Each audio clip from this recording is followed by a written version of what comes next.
Hello everyone, আজি মই organza হাৰিলত পিন্ধা এটা পেটিকোট চিলাম। কাপোৰটো অকমান শাইনিং থকা হয়। প্ৰথমতে সাইডে 1.5 ইঞ্চিত এনেকে দীঘলে এইটো 1.5 ইঞ্চি লৈছো। 1.5 ইঞ্চি এনেকে জোখ দি পিনি পেটিকোটৰ ৰছীডালৰ কাৰণে প্ৰথমতে কাপোৰ উলিয়াই লম। এইটো চিন দি পিনি সাইডে দীঘলকে কাটি লমগে।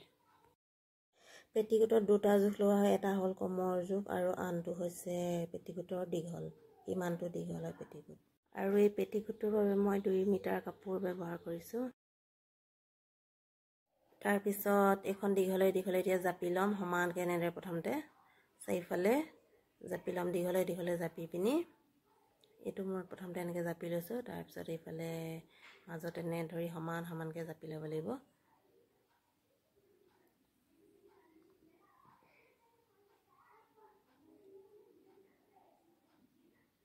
এনেকে তাৰপিছত এইফালে তলফালেও এনেদৰে সমানকে জাপি পিনি জাপি লৈছো। তাৰ পিছত এইফালে এতিয়া দুইটা মোৰ সমান কৰি আকৌ একবাৰ এনেকে জাপি দিম। এনেদৰে ভালদৰে এনেকে জাপি ল'ব লাগিব।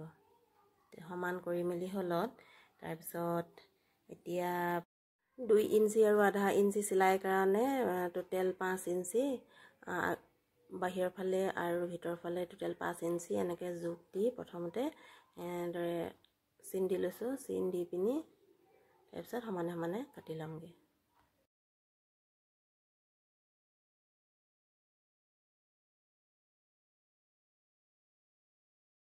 তাৰপিছত আকৌ এনেদৰে কাটি লমগে। তাৰপিছত 5 ইঞ্চি কাপোৰডোখৰ কাটি হলত তাৰপিছত এনেদৰে সমানকে জাপিলেতো 2.5 ইঞ্চি হ'ল আৰু তলফালে আধা ইঞ্চি সোমাব। তাৰপিছত আৰু ৰছীডাল ভৰাবৰ কাৰণে 2 ইঞ্চি থাকিবগে। তাৰপিছত টোটেল দিশটো হ'ল 34 আৰু তাৰ লগত আধা ইঞ্চি জোখ দি দিছো। তাৰপিছত এনেদৰে চিন দি লৈছো।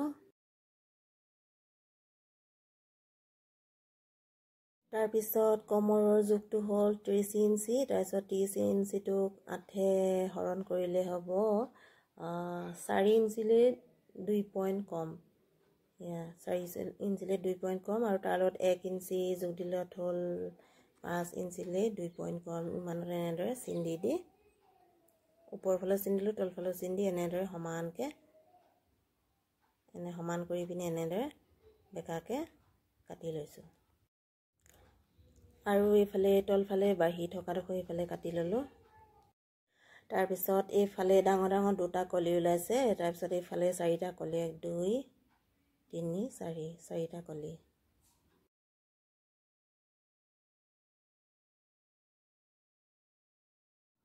তাৰপিছত এনেদৰে সমানকে ওপৰৰ ফালৰ পৰা এনেদৰে সমানকে জাপি ল'ম।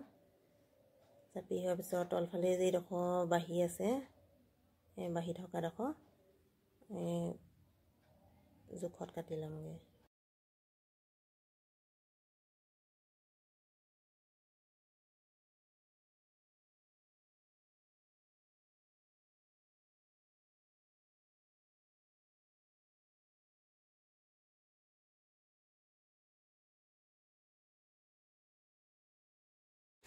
ঠিক একেদৰে সৰু কলিকেইটাও এনেদৰে সমান কৰি পিনি ভালদৰে সমান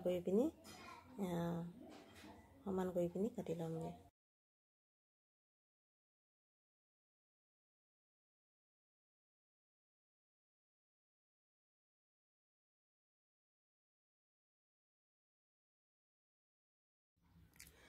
এতিয়া কাটি হলত এইটো হ'ল ডাঙৰ কলি। এইফালে চাইডে দুটা সৰু কলি লাগিব, ইফালে এটা। তাৰপিছত ওপৰত ৰছীডাল ভৰাবৰ কাৰণে